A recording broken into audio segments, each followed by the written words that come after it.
Você caminha pelo corredor escuro, o silêncio da casa sendo interrompido apenas pelo som rítmico e desesperado que emana do quarto. Nos seus braços, um pequeno ser de poucos meses se contorce, o rosto avermelhado, os olhos lutando para permanecerem abertos, enquanto o corpo inteiro parece vibrar em uma frequência de alarme. Você olha para o relógio e a conta não fecha. Ele mamou, a fralda está limpa, o ambiente está na penumbra. E, matematicamente, ele deveria estar mergulhado no sono mais profundo das últimas 12 horas. No entanto, quanto mais cansado ele fica, mais ele luta.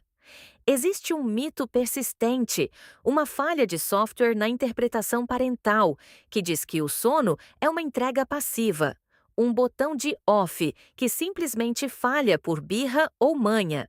Mas a neurociência nos revela algo muito mais complexo e, francamente, assustadoramente lógico sob a ótica da sobrevivência. O que você está testemunhando não é uma falha de sistema, mas uma resposta de segurança cibernética de alta prioridade.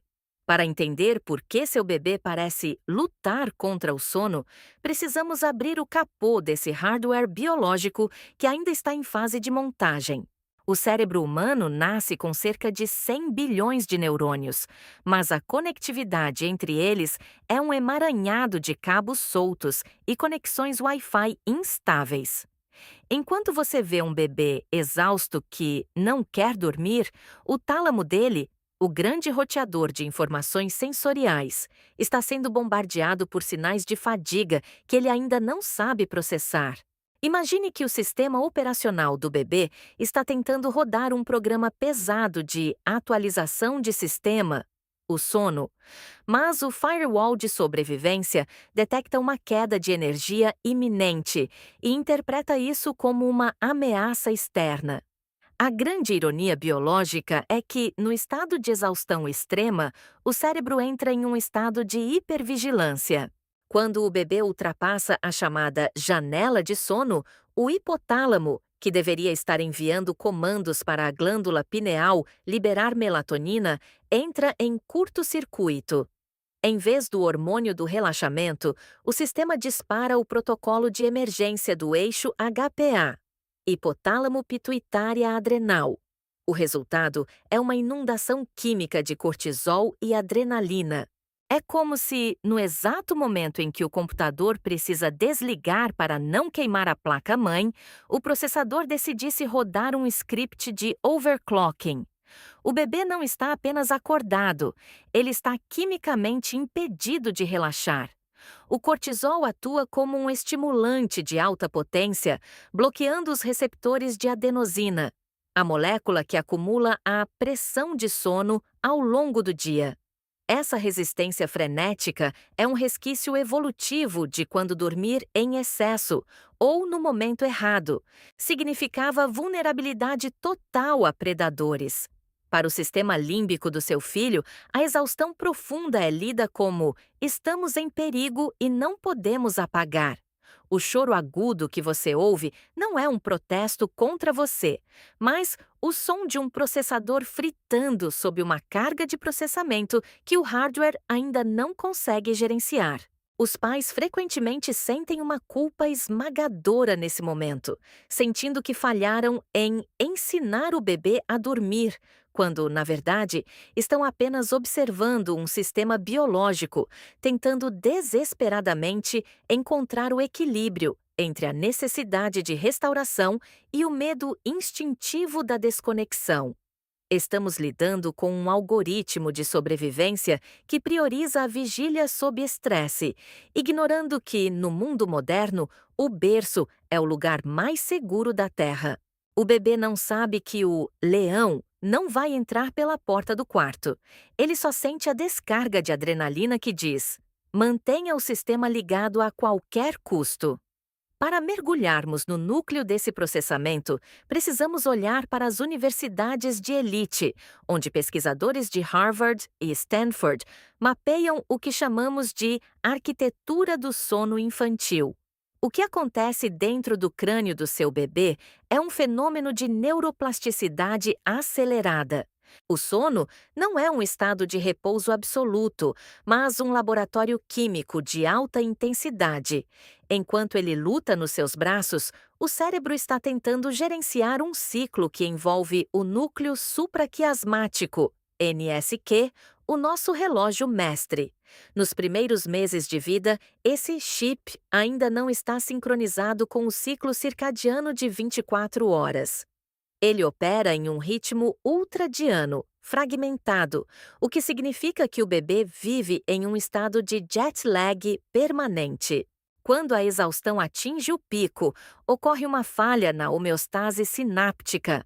Estudos de polissonografia em neonatos mostram que, ao contrário dos adultos, os bebês entram quase imediatamente no sono REM, Rapid Eye Movement, a fase de maior atividade cerebral.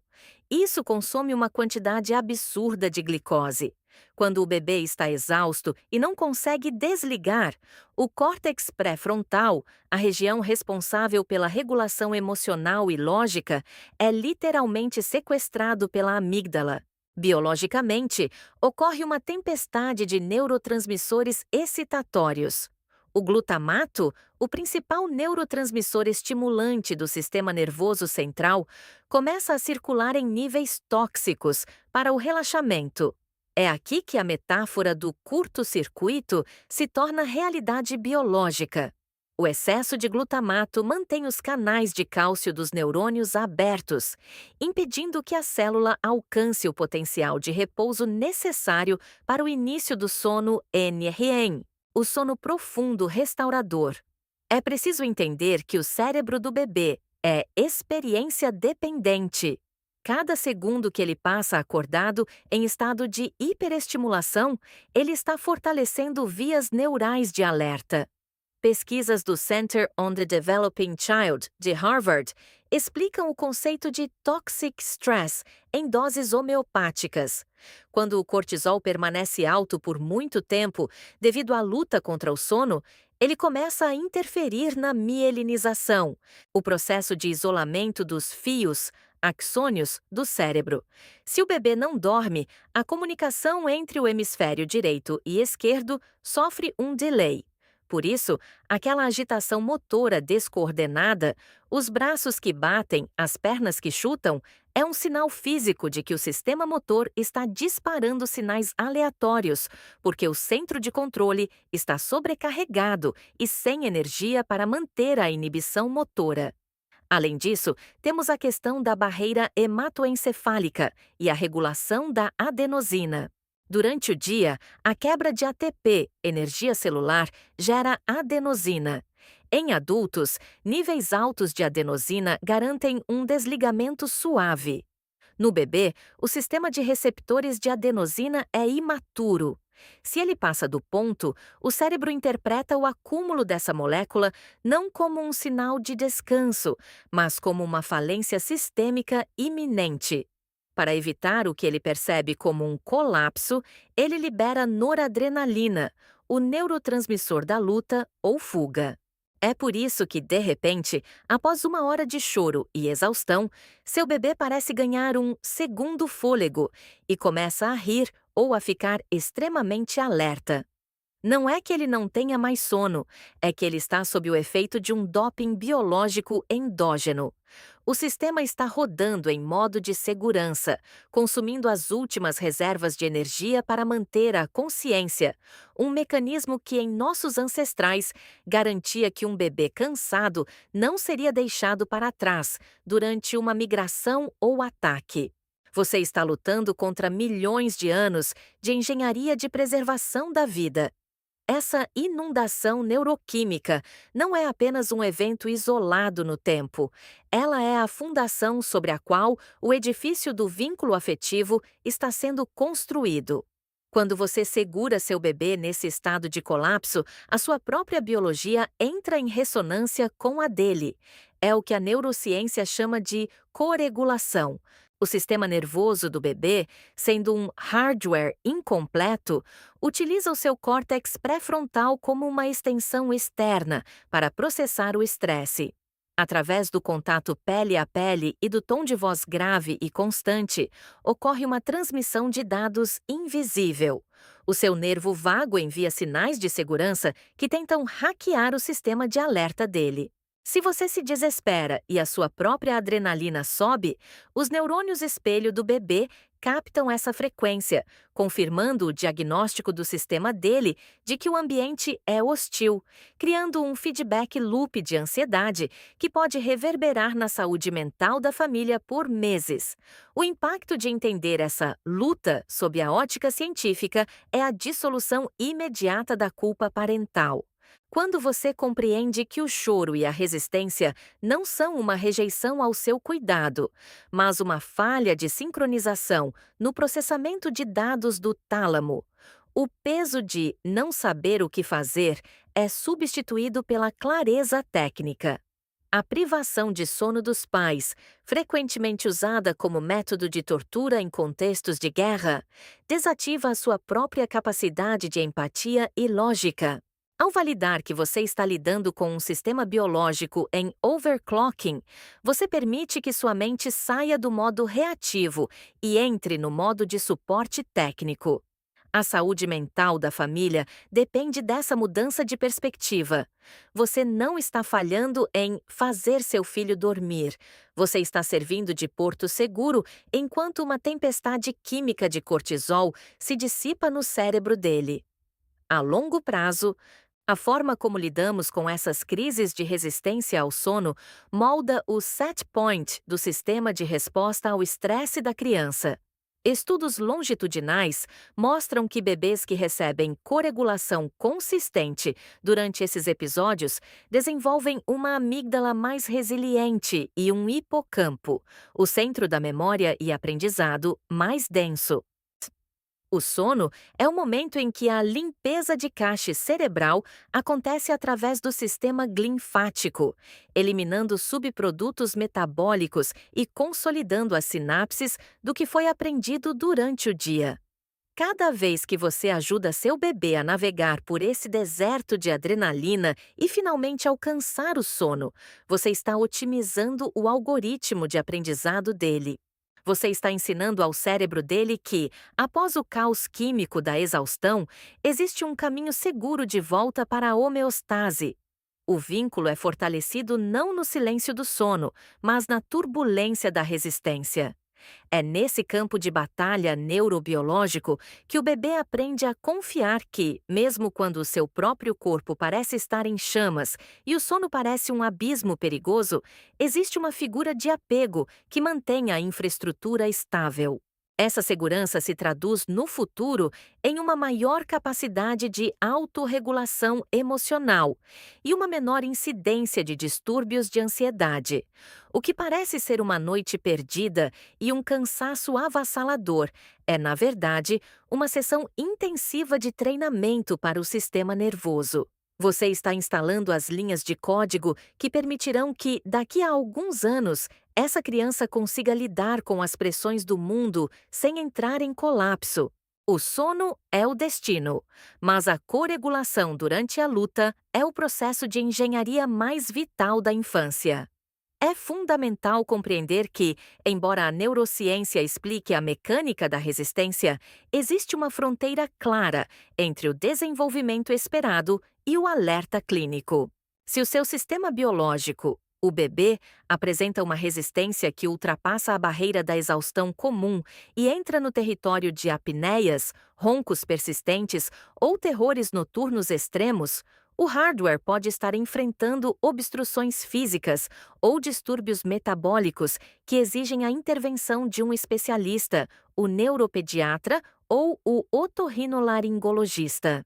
A ciência nos dá as ferramentas para acolher, mas o instinto parental, refinado pela observação técnica, é o sensor mais apurado que existe. Não ignore os sinais de que o processamento está indo além de um simples erro de software e atingindo uma falha de hardware que necessita de reparo profissional.